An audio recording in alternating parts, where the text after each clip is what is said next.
Alors, salut tout le monde, bienvenue sur Son of Congo. Moi, mon nom c'est Ashok Manono. Les gens me posent souvent la question de savoir comment c'est d'être un bailleur ici aux États-Unis.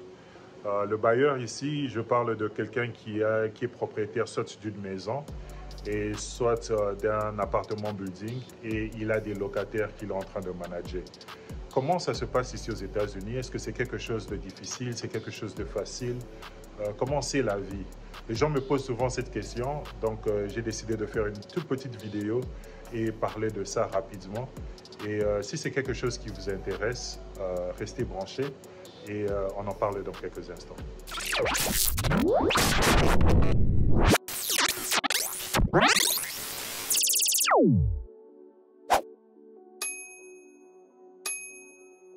Mais avant de commencer, je vais dire d'abord merci à tout le monde parce que nous avons atteint 500 abonnés. Donc je veux dire merci, merci et encore une fois un grand merci à tous ceux qui se sont abonnés, tous ceux qui ont laissé les commentaires, tous ceux qui continuent à partager et à supporter la chaîne. Merci, merci infiniment pour votre support.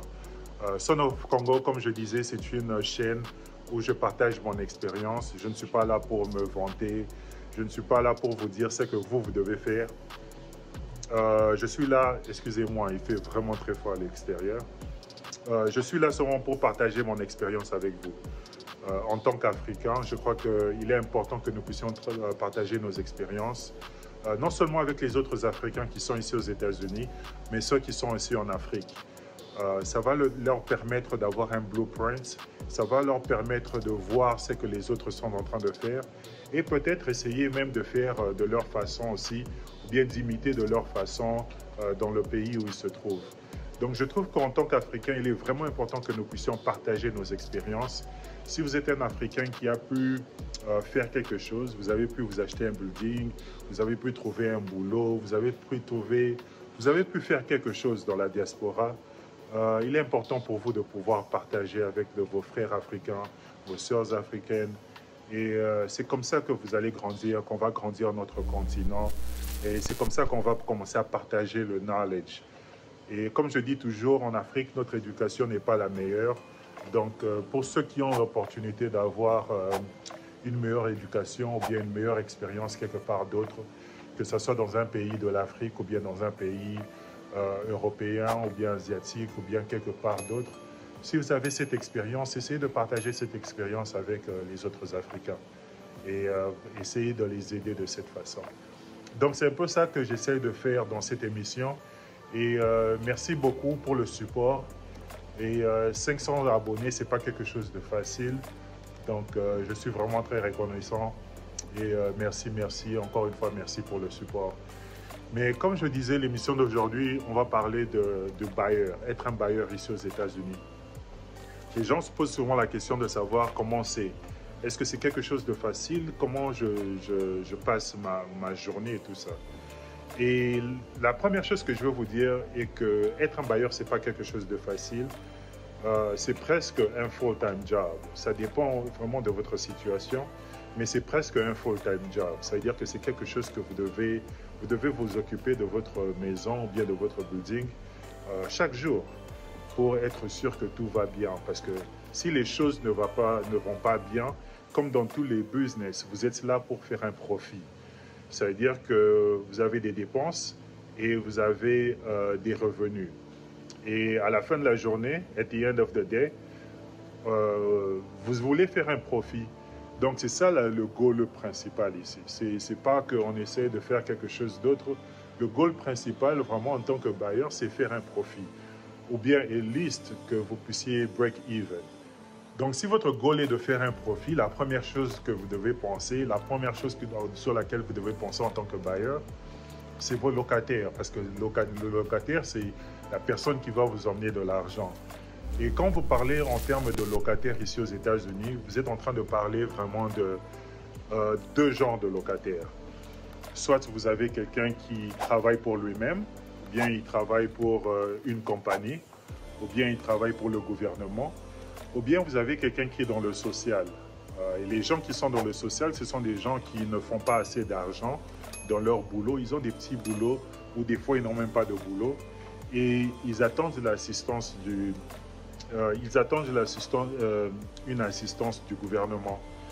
Et donc ça, c'est un peu les deux genres de locataires que vous avez aux États-Unis en gros. Et le choix que vous allez faire, la décision que vous allez prendre à ce niveau pour décider lequel des deux vous allez choisir, c'est ça aussi qui va déterminer comment votre vie sera en tant que bailleur. Moi, personnellement, je préfère les gens qui sont dans le social. Et la raison pour laquelle je préfère les gens qui sont dans le social, c'est parce que le locataire ne contrôle pas l'argent qu'il est en train de me donner. L'argent, le contrat n'est pas seulement entre moi et le locataire, mais c'est entre moi et les autorités de la ville, les autorités du pays. Et c'est un contrat qui est quand même assez solide. Ça veut dire que quand vous êtes surtout dans des situations de récession comme on est maintenant, ou bien vous avez des situations comme Covid, comme il y a quelques années, vous allez voir que le gouvernement, souvent, dans leur parle aussi, ils vont dire que, OK, les gens ne vont pas payer le loyer pendant un certain moment. Mais ça ne veut pas souvent dire que les banques aussi vont accepter que personne ne paye leur loyer. C'est possible que le gouvernement dise que les locataires ne vont plus payer leur loyer, mais les banques n'ont pas dit aux bailleurs de ne plus payer leur mortgage. C'est-à-dire que vous serez dans une situation où le locataire ne paye pas le loyer, mais vous êtes toujours en train de payer votre mortgage à la banque. Donc, ce serait une situation qui est vraiment très difficile si vous avez des locataires qui ont un peu un genre d'indépendance parce qu'ils ont leur propre boulot et tout. Disons que vous avez un locataire qui a un bon boulot, il se tape un bon boulot, il fait assez d'argent, et vous arrivez dans une situation de récession, bien de Covid, et le gouvernement dit, par exemple, que les locataires ne sont plus obligés de payer leur maison pendant un moment, pendant ce moment de Covid ou bien pendant ce moment de récession. Il y a beaucoup de gens qui ont assez d'argent, qui take advantage, qui en profitent dans des situations comme ça. Et ils ne vont pas payer leur loyer, malgré qu'ils ont de l'argent, parce que le gouvernement les a donné cette possibilité. Ils vont commencer à dire des histoires et ils ne vont pas vous donner cet argent. Ça va vous mettre dans une situation très difficile en tant que bailleur parce que maintenant, vous serez toujours obligé de payer la banque. À moins que les banques commencent maintenant à dire que OK, c'est OK que vous ne payez pas. Donc, vous êtes toujours...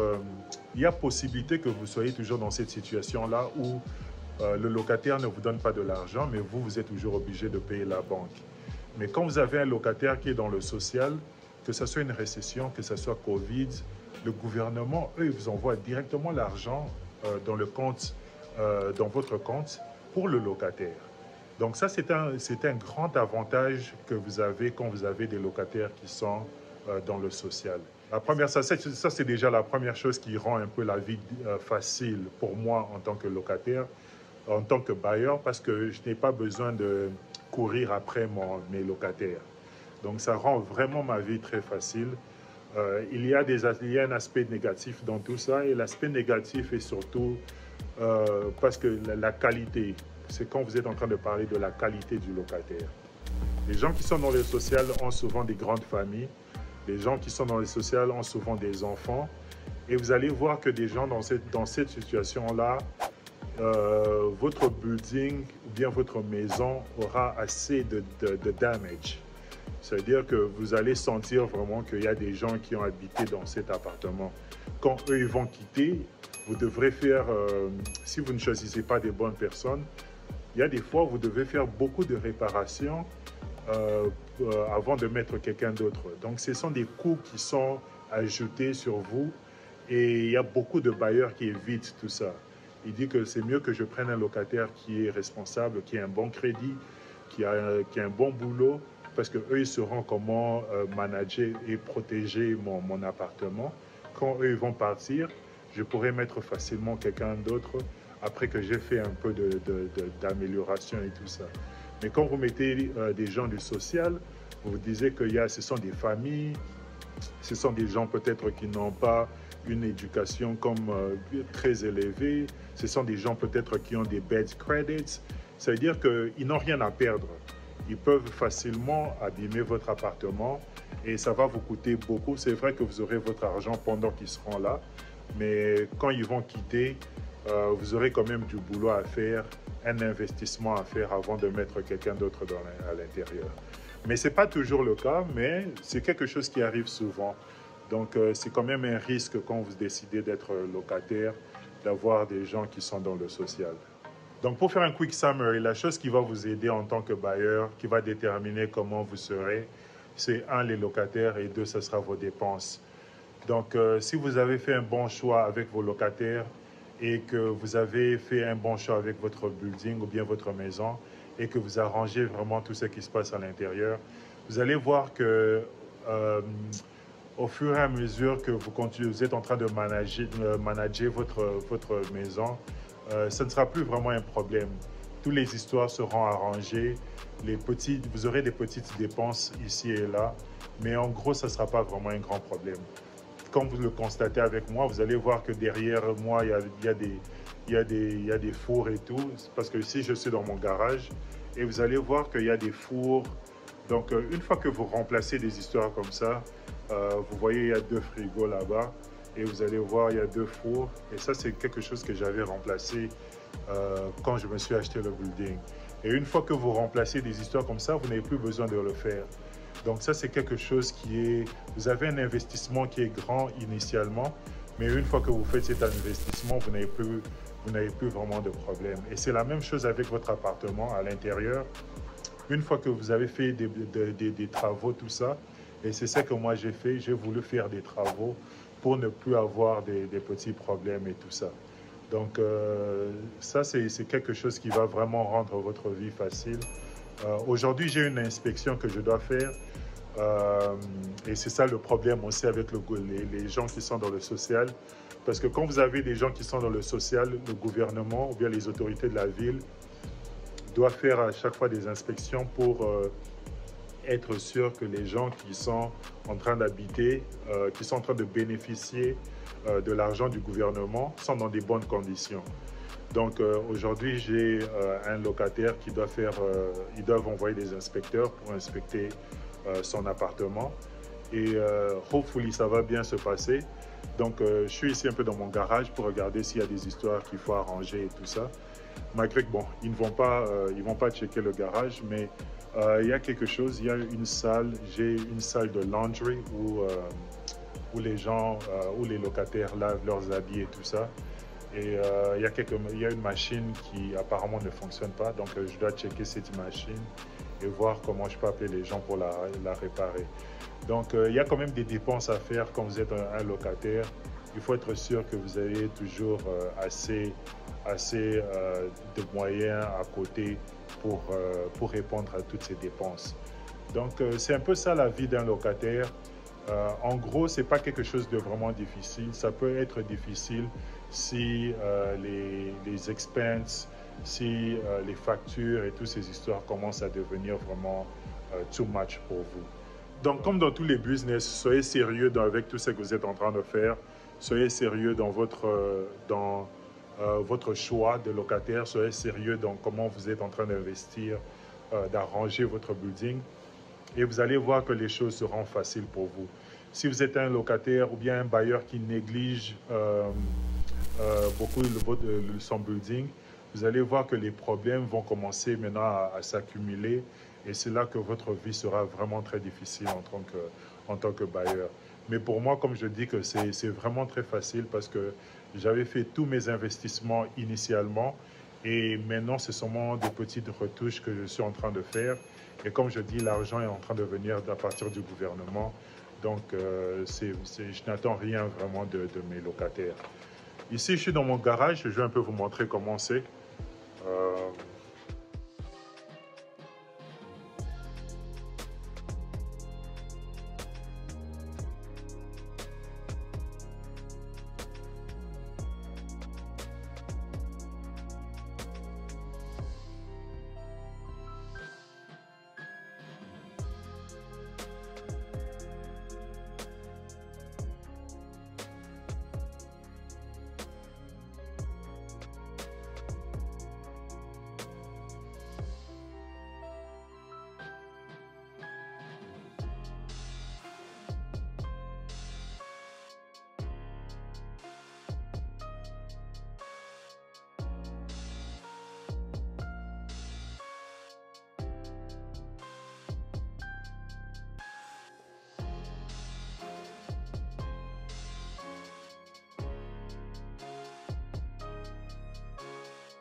voir. Apparemment, c'est cette machine ici qui ne fonctionne pas.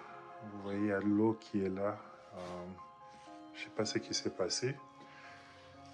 Mais apparemment, il y a l'eau qui est là et qui ne part pas. Donc, je devrais regarder un peu et voir qui je peux appeler pour arranger tout ça. Et ici, vous voyez, ça coûte 1,50 $ pour laver. Et ici, c'est 1,50 $ aussi pour sécher.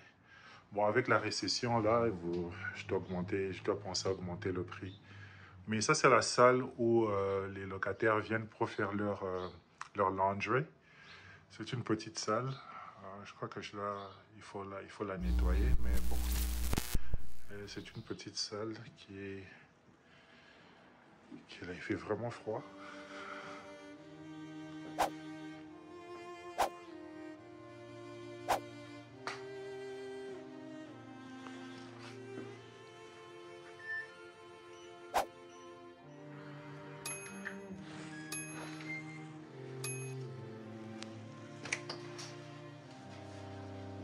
Et ici, c'est à l'intérieur de mon basement. Donc, il n'y a rien. Et ça, c'est toutes mes machines. Ça, c'est pour la neige. Tout ça. Et toutes ces histoires, ce sont des dépenses que vous faites en tant que bailleur au début. J'ai fait quand même beaucoup de dépenses pour arranger tous ces appartements et tout. Et c'est ça qui me rend quand même la vie facile maintenant. Et comme je disais, quand vous n'avez pas... Si vous ne faites pas toutes ces dépenses au début, vous allez voir que chaque jour... bon, pas chaque jour, mais vous aurez plus de problèmes. Chaque fois qu'il y a quelque chose qui s'abîme et tout ça, vous devez répondre, tout ça. Et mais si vous faites ça, mais si c'est quelque chose que vous faites au début, c'est quelque chose de facile. Et le reste, c'est facile, comme je disais.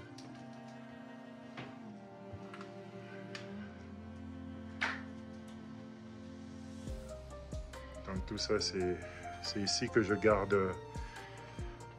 Dans mon basement, c'est ici que je garde tous les outils et tout ça, les peintures et toutes ces histoires.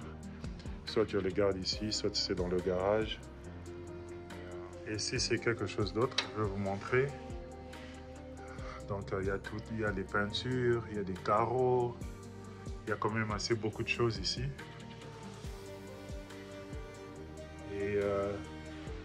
Et ça, c'est même important quand vous êtes un bailleur parce que s'il y a quelqu'un il y a un locataire qui abîme la peinture, par exemple, c'est facile pour moi de venir ici. Au lieu de partir encore acheter de la peinture, je peux venir seulement utiliser ça et c'est bon.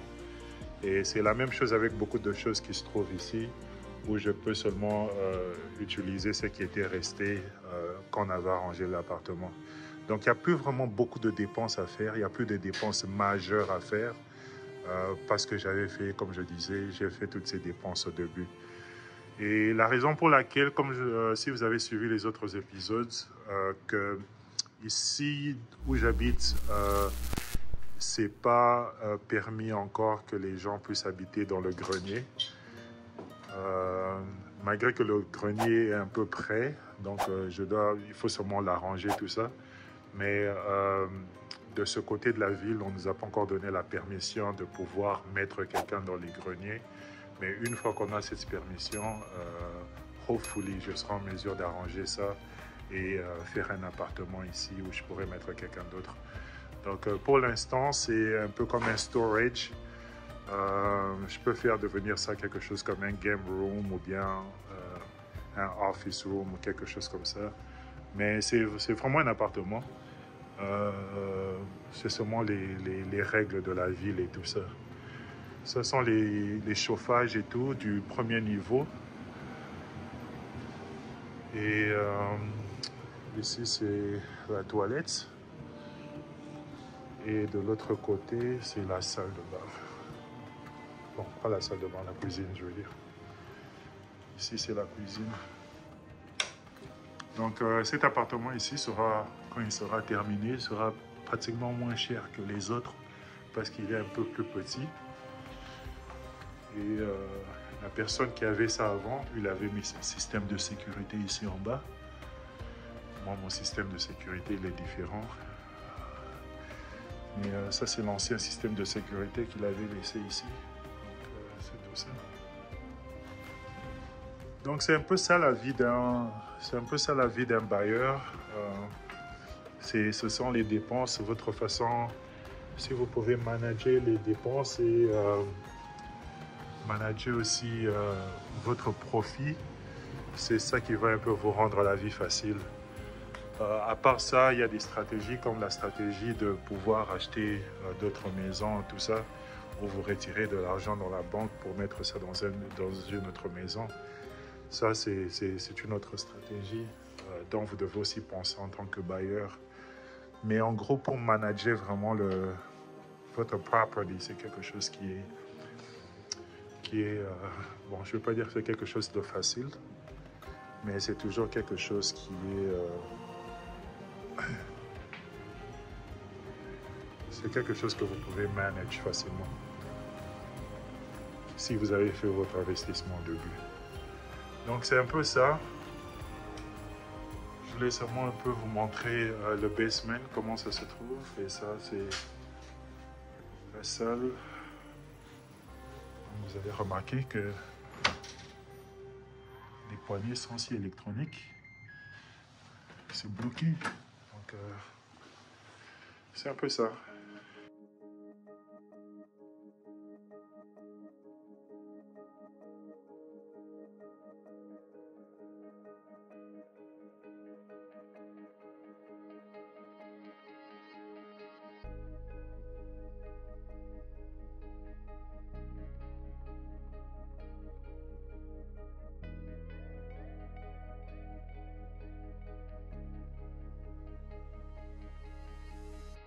Et finalement, je vais un peu parler de ce que je vous avais dit la fois passée quand j'étais en train de vous parler de location.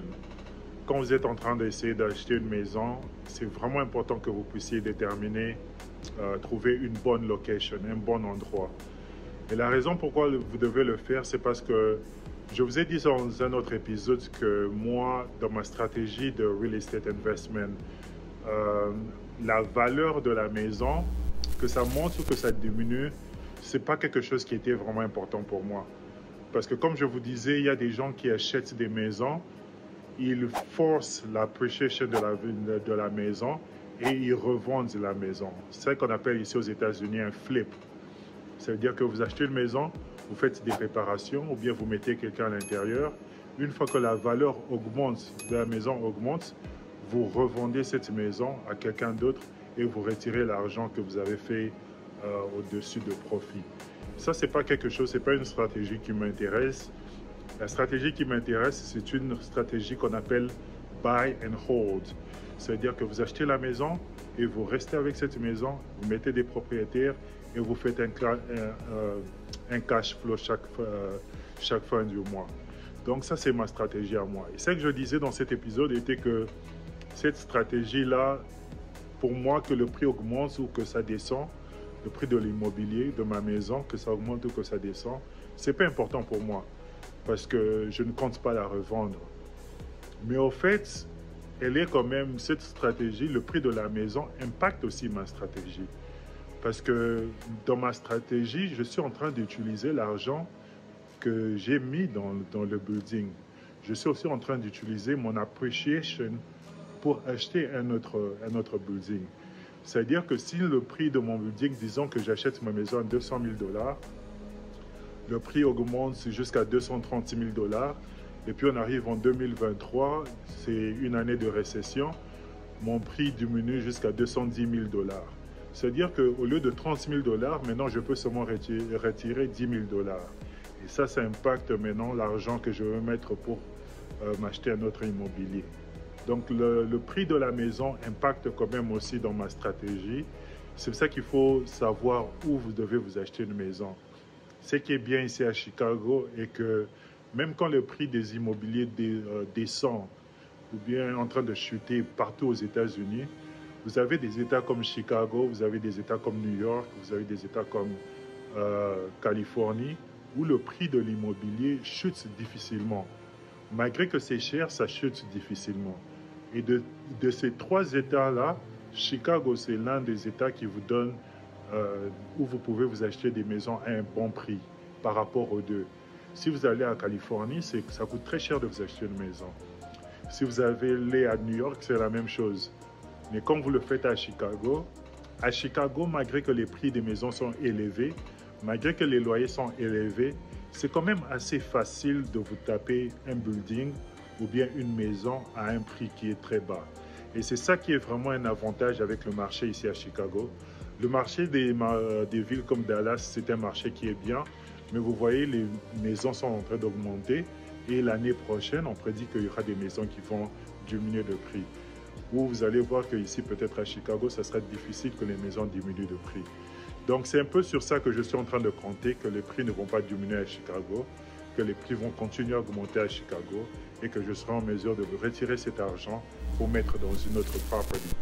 Mais si, comme je dis, les prix chutent à Chicago, ça va faire que j'aurai moins d'argent à retirer et la récession va aussi impacter ma stratégie de real estate investment.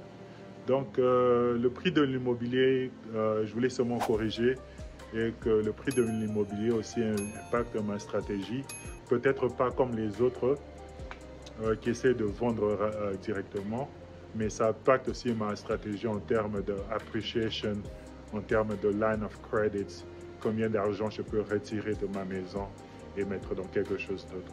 Donc ça, c'était seulement quelque chose que je voulais vous dire à la fin.